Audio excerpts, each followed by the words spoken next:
अभी मैं कुछ दिन पहले ऑपोजिशन पार्टीज के लीडर्स के साथ गया और अब हम कांग्रेस पार्टी के जो सीनियर लीडर्स हैं उनके साथ गए। राष्ट्रपति से हमने कहा कि ये जो कानून बनाए गए हैं ये किसान विरोधी कानून है और इससे किसानों का ज़बरदस्त नुकसान होने वाला है, मजदूरों का, किसानों का। सरकार ने कहा था कि ये कानून किसान के फायदे के हैं और देश को दिख रहा है कि किसान कानून के खिलाफ खड़ा हुआ है।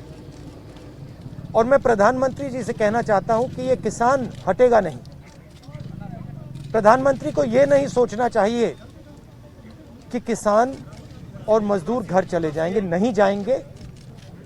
जब तक ये कानून वापस नहीं लिया जाएगा, जॉइंट सेशन कीजिए और कानून को एकदम वापस लीजिए, क्योंकि किसान वापस नहीं जाने वाला है। और हम सब, विपक्ष की सब पार्टियां किसानों के साथ, मजदूरों के साथ खड़े हैं और खड़े रहेंगे।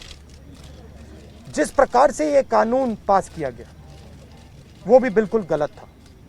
बिना डिबेट किए, बिना किसानों से चर्चा किए, बिना मजदूरों से पूछे ये कानून ऊपर से थोप दिए गए हैं और इन कानूनों को हटाना ही पड़ेगा, विद्रॉ करना ही पड़ेगा।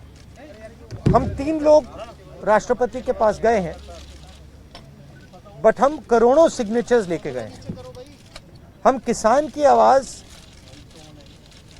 राष्ट्रपति जी को तक ले गए हैं। सर्दी का मौसम है और पूरा देश देख रहा है कि किसान दुख में है, दर्द में है और मर भी रहे हैं। प्रधानमंत्री को सुनना ही पड़ेगा। और मैं एडवांस में चीज बोल देता हूं, मैंने कोरोना के बारे में बोला था कि नुकसान होने जा रहा है। उस समय किसी ने नहीं बात सुनी और आज मैं फिर से बोल रहा हूं, किसान के सामने, मजदूर के सामने कोई भी शक्ति नहीं खड़ी हो सकती है।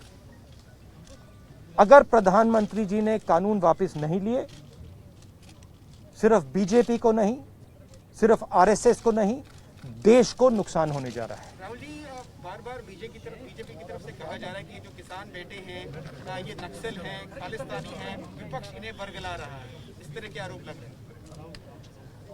देखिए, बीजेपी, नरेंद्र मोदी जी का एक ही लक्ष्य है और वो किसान समझ गया है, मजदूर समझ गया है। लक्ष्य है कि उनके आसपास जो 2, 3, 4 बड़े क्रोनी कैपिटलिस्ट हैं, उनके लिए पैसे बनाने का काम नरेंद्र मोदी जी करते हैं। जो भी नरेंद्र मोदी जी के खिलाफ खड़े होते हैं वो उनके बारे में कुछ ना कुछ गलत बोलते रहते हैं। किसान खड़े हो जाएंगे तो किसान को आतंकवादी बोलेंगे, मजदूर खड़े हो जाएंगे तो मजदूर को आतंकवादी बोलेंगे। एक दिन अगर मोहन भगवत खड़े हो गए तो कहेंगे ये भी आतंकवादी है। मतलब जो भी नरेंद्र मोदी जी से सत्ता लेने की कोशिश करेगा वो आतंकवादी है। और नरेंद्र मोदी किसके लिए काम कर रहे हैं वो मैंने आपको बता दिया। उनके 2-3 आसपास के क्रोनी कैपिटलिस्ट हैं जिनको वो पूरा हिंदुस्तान पकड़ा रहे हैं। ये रियलिटी है। हम किसानों के समर्थन में, उनके पक्ष में हमेशा रहे हैं। हमने हमेशा उनकी लड़ाई लड़ी है और आज भी लड़ी। लेकिन प्रियंका मैम, जिस तरीके से किसान जो है दिल्ली के बॉर्डर पर लगातार इतनी सर्दी में बैठे हैं, कुछ लोग मांग कर रहे हैं कि राष्ट्रपति से मिलने दिया जाए। मैंने कहा ये एक लोकतंत्र है, देश के सांसद हैं, उनका हक है कि वो राष्ट्रपति जी से अगर कुछ कहना चाहें उनको मिलने दिया जाए, इसमें क्या हर्ज है। देखिए, सरकार किसानों की आवाज़ सुन नहीं रही है, ये स्पष्ट है। नहीं तो कोई भी कुछ भी कहे, कोई कुछ भी करे, लेकिन किसान तो बैठे हैं ना बॉर्डर पे। लाखों किसान 1 महीने से बॉर्डर पे बैठे हैं, उनकी आवाज़ कौन सुन रहा है? वो एक ही चीज़ कह रहे हैं कि हमें चोट पहुंच रही है, हमें दुख पहुंच रहा है, हम नहीं बर्दाश्त कर पाएंगे, हम नहीं सह पाएंगे ये नए कानून। तो सरकार क्यों नहीं उनको वापस ले रही? फार्मर्स का कहना है कि इसको रोल बैक किया जाए, तो कैसे इसका डिसीजन बाहर आएगा? क्या इसका सॉल्यूशन है? सोल्यूशन ये है कि किसानों की आवाज़ सुनिए, यही तो सोल्यूशन है। ये एक लोकतंत्र है, आप सब शायद भूल गए हैं। लेकिन देश की आवाज़ को सुनना एक नेता का काम होता है, एक सरकार का काम होता है। सरकार जनता के प्रति जवाबदेह है, किसान के प्रति जवाबदेह है। जिन जवानों की बात करते हैं हम, वो किसानों के बच्चे हैं, किसानों के बेटे हैं। क्या उनके माता पिता की आवाज़ नहीं सुननी चाहिए? The government is calling them Khalistanis. The government is calling them Khalistanis. The government is calling them Khalistanis. Congress party is trying to manipulate the farmers' bill and also spread यार कैमरा थोड़ा पीछे lie. How do you see it, ma'am?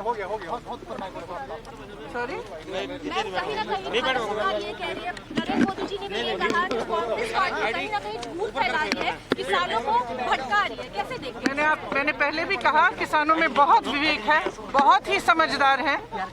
वह जानते हैं कि उनके लिए अच्छा क्या है, नहीं है। उनको कोई नहीं भटका सकता, और ये सरकार उनको नहीं भटका सकती है, उनको गुमराह नहीं कर सकती है, क्योंकि वे जानते हैं कि वे क्या सह रहे हैं, उनका जीवन क्या है, किस संघर्ष से गुजर रहे हैं। वे खुद जानते हैं, किसी को समझाने भटकाने की कोई ज़रूरत नहीं है। वरना इतने सारे लोग, इतने सारे किसान, उनकी माँ, उनकी बेटियाँ, उनके बच्चे बॉर्डर पे आज महीने से नहीं बैठते इस ठंड में, अगर उनका अपना संघर्ष नहीं होता। ਅੱਜ ਦੇਖੋ ਗੱਲ ਹੈ ਜੋ ਜਾਖੜ ਸਾਹਿਬ ਨੇ ਮੀਟਿੰਗ 'ਚ ਕਿਹਾ ਹੋਣੀ ਵੀ ਜਦੋਂ 5-10 ਲੱਖ ਕਿਸਾਨ ਨਹੀਂ ਦਿਖ ਰਹੇ ਇਹਨਾਂ ਨੂੰ, ਠੀਕ ਆ ਅਸੀਂ ਜ਼ਿੰਮੇਵਾਰੀ ਨਿਭਾ ਰਹੇ ਆ 2 ਕਰੋੜ ਸਾਈਨ ਕਰਾਉਣ, ਉਹ ਕਿੱਥੇ ਉਹ ਤਾਂ ਰੂੜੀ ਰੱਦੀ ਸਿੱਟ ਦੇਣਗੇ। ਤੇ ਦਰਦਿਆਂ ਨੇ ਪਰਮਿਸ਼ਨ ਨਹੀਂ ਦਿੱਤੀ। ਜਿਵੇਂ 5 ਲੱਖ ਬੰਦਾ 10 ਲੱਖ ਬਾਰਡਰ ਤੇ ਹਰ ਪਾਸੇ ਬੈਠਾ ਹੈ, 5-5 ਲੱਖ, ਇਹ ਉਹਨਾਂ ਨੂੰ ਰੋਕੀ ਬੈਠੇ। ਉਵੇਂ ਹੀ ਹੁਣ ਜਿਹੜੇ ਅਸੀਂ ਉਹਨਾਂ ਦੇ ਨੁਮਾਇੰਦੇ ਆ, ਐਂ ਹੀ ਲੋਕ ਕਹਿੰਦੇ ਆ ਨਾ, ਪਾਰਲੀਮੈਂਟ 'ਚ ਵੀ ਐਂ ਹੀ ਕੀਤਾ ਸੀ। ਪਾਰਲੀਮੈਂਟ 'ਚ ਵੀ ਸਾਨੂੰ ਐ ਰੋਕ ਕੇ ਅੰਦਰ ਬਾੜ ਕੇ ਜਿਹੜੇ ਸਿਕਿਉਰਿਟੀ ਖੜੀ ਕਰਕੇ ਉੱਥੇ ਬਿੱਲ ਪਾਸ ਕੀਤਾ ਸੀ, ਉਹੀ ਕੁਝ ਹੋਣਾ। ਆ ਦੇਖ ਲਓ, ਕਹਿੰਦੇ 3 ਨੂੰ ਪਰਮਿਸ਼ਨ ਦੇ ਤੋ, ਬਾਕੀ MP ਵੀ ਨਹੀਂ ਜਾ ਸਕਦੇ। जो है सिग्नेचर देने जा रहे हो राष्ट्रपति को, लेकिन जाने नहीं दिया जा रहा। ਦੇਖੋ, ਅਸੀਂ ਆਪਣਾ ਜ਼ਿੰਮੇਵਾਰੀ ਨਿਭਾ ਰਹੇ ਹਾਂ ਵਿਪਕਸ਼ ਦੀ ਲੋਕਤੰਤਰਿਕ ਤਰੀਕਿਆਂ ਨਾਲ, ਪਰ ਹੈ ਤਾਂ ਵੈਸੇ ਕਹਿੰਦੇ ਨੇ ਮੱਝ ਦੇ ਅੱਗੇ ਬੀਨ ਵਜਾਉਣ ਵਾਲੀ ਹੈ, ਮੈਂਸ ਕੇ ਅੱਗੇ ਬੀਨ ਵਜਾਣੇ ਵਾਲੀ ਬਾਤ ਹੈ। ਅਗਰ ਮੋਦੀ ਸਾਹਿਬ ਇਹਨਾਂ ਨੂੰ 5 ਲੱਖ ਕਿਸਾਨ ਬਾਰਡਰ ਤੇ ਛਾਵਣੀ ਪਾਈ ਬੈਠਾ, ਉਹ ਨਹੀਂ ਦਿਸਦੇ, ਇਹਨਾਂ ਨੇ ਕਾਗਜ਼ ਫਰੋਲਣੇ। ਆ ਤਾਂ ਲੋਕਤੰਤਰਿਕ ਤਰੀਕੇ 'ਚ ਇੱਕ ਜਨ ਲਹਿਰ ਜਿਹੜੀ ਉੱਠੀ ਹੈ।